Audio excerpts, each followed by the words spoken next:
Hey everyone, I'm Clayfect, and today it is sculpture and story time! And I am so excited, it's going to be great. Or, I hope it's going to be great. The idea of the sculpture I got in a dream, so it might be a little bit weird, but hopefully the story is good. So, let's get started.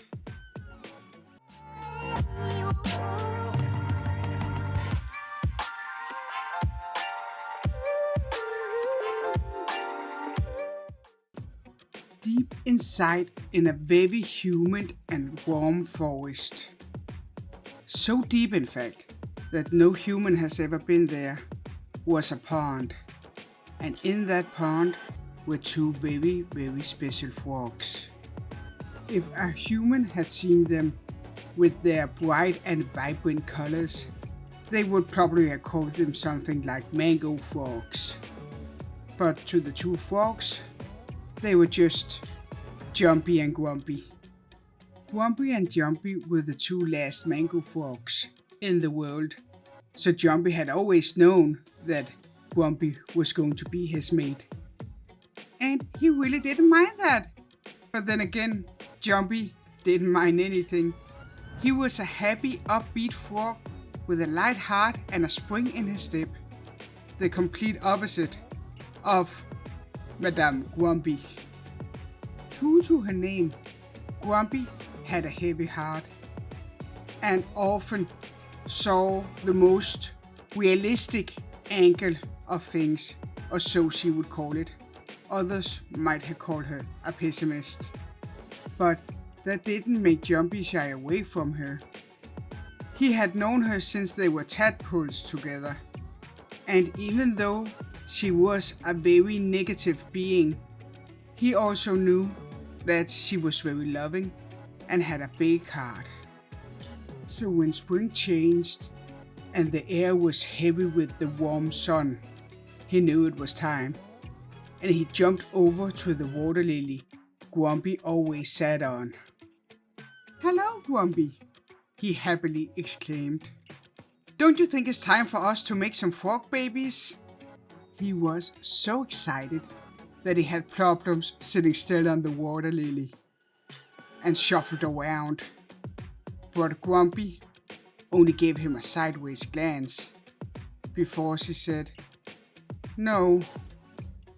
"What? What do you mean by no?" he exclaimed, surprised. "We are the two last one of our species. We have to." "Yeah, I've been pondering about that too," Grumpy said in a slow drawl. "And I think extinction is preferable."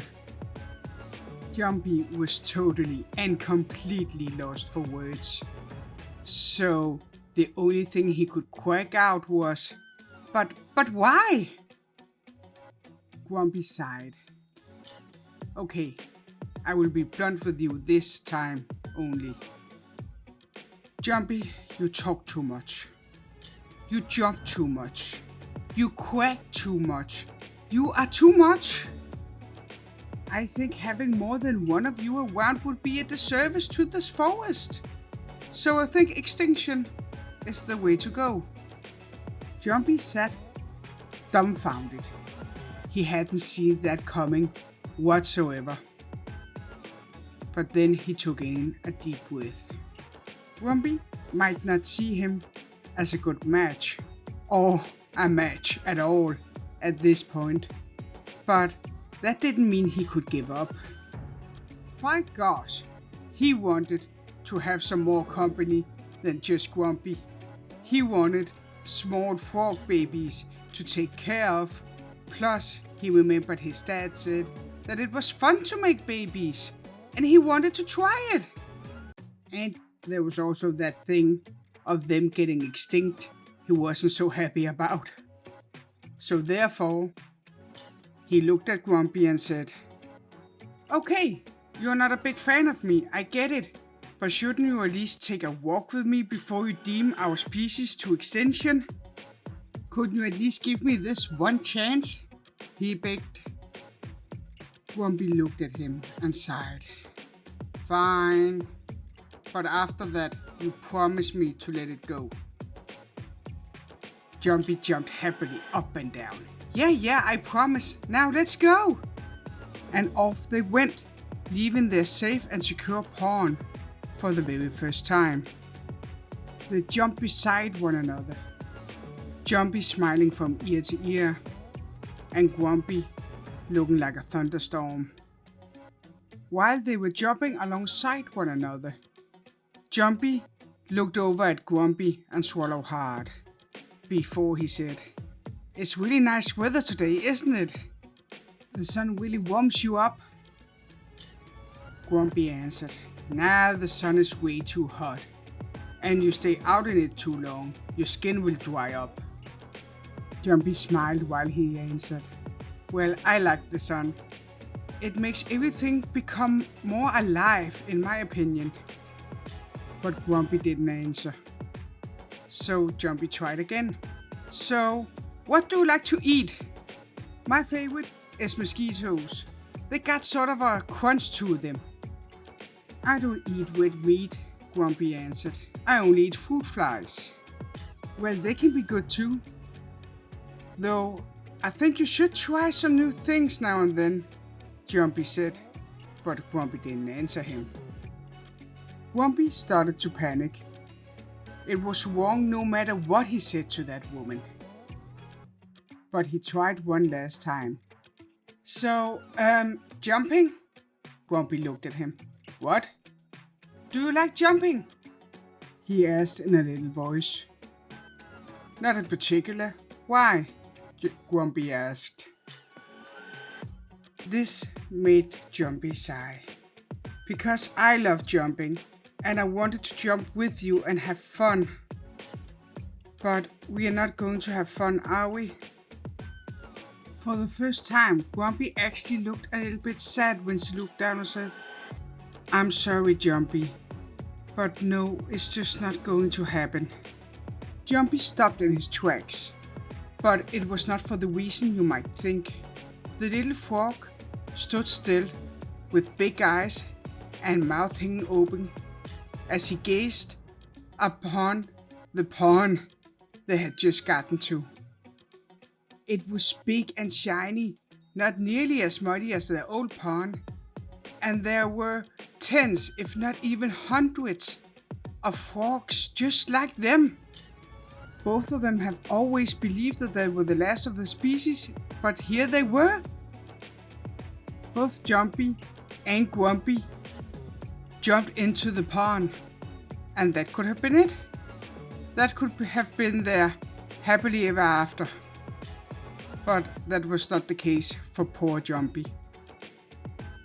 You see, after Jumpy had settled in, which means dived as deep as he could into the pond and jumped from water lily to water lily until he grew tired, he tried his luck with another female, but she rejected him before he even opened his mouth. "Just keep walking." At this point, Jumpy didn't even try to argue about it. And why should he? There were tens, if not even hundreds more. So he kept moving, kept going. One female he brought flowers. Another he wanted to have a jumping competition with. And another again he just wanted to talk with in hope of finding the right recipe to get a girl. But all of the frogs in the pond walked, talked and acted like Grumpy. And that was a recipe poor little Jumpy just couldn't figure out. He tried though. For days upon days he tried, but he was rejected every time. And on the 7th day, for the very first time in his life, Jumpy just didn't feel happy anymore. He stopped jumping and stopped bathing in the sun, and he didn't care what he caught to eat, because it didn't matter. Frog babies or no frog babies, Jumpy was lonely and sad and had almost given up. Until one day, when he sat on a particular large water lily, Two female frogs jump over to him. "Hi, Jumpy. Do you want to hang out?" one of the female frogs asked. Jumpy looked up surprised. "You want to hang out with me? But why?" "Aren't I too happy and too jumpy for you guys?" the little frog asked. "Yeah, you were pretty weird before," the other female frog said. "But it seemed to have passed, so if you want to, we can hang out." The other female frog laughed almost mockingly. "Do you remember when he jumped from water lily to water lily like an idiot?" Both of the female frogs cracked with laughter, so to speak. Yeah, it was like so weird how he was passing out all the time. The other female frog concluded. Jumpy forced a smile. "Yeah, I was weird, but it's over now." But before the female frogs could answer, they heard a very angry voice. "Oh no, it better not be over." All three frogs looked up when a fourth frog made a very high and long jump. Grumpy landed on the water lily. "How dare you laugh at him, you stupid toads!" Grumpy exclaimed furiously. "Come on, Grumpy, you have to admit, the way he jumped around was very weird," one of the other female frogs said. "Maybe you should try it?" Grumpy answered coldly. I have tried all the things that Jumpy suggested, and it made me realize something. We need him. We need someone to show us that it's okay to jump very, very high without no reason. We need someone to remind us that the sun's warmth can feel good on our skin. And sometimes we just need to eat a damn mosquito. We need frogs like him. Just like frogs like him need us to make sure they don't jump too high so they get hurt. She looked over at Jumpy while she continued. It's logical, really. I don't know why it took me so long to figure out. She gave Jumpy a little smile. I just hope that I'm not too late. I want you. No, I need you. Just the way you are. Grumpy concluded honestly. You are so weird, one of the other female frogs exclaimed before she jumped away.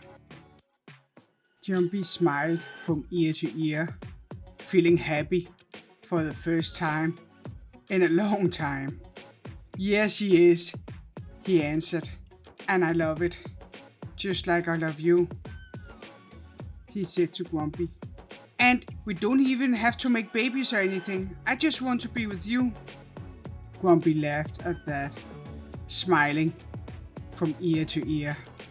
Oh, we are going to make babies, but not in this pond. What do you say, my love? Do you want to come home with me? Jumpy might have felt happy before, but it was not compared to the happiness he felt now. It felt like his chest was about to burst. There's nothing I want more than that. And with that, they left the big pond in exchange for the little pond, where two completely different individuals with opposites personality can find their own harmony. And that, guys, is it for this sculpture, story and video. Thank you so much for watching. I hope you liked my story and sculpture of Grumpy and Jumpy. I really do. And I would like to take a short moment to thank all of my subscribers for their support. Thank you, guys. It really means a lot to me. You have no idea. And I will encourage every one of you to come back next time. But if you can't wait until next time, why not click on the square to your right? They could hear a cute story about a robot. Until then, bye!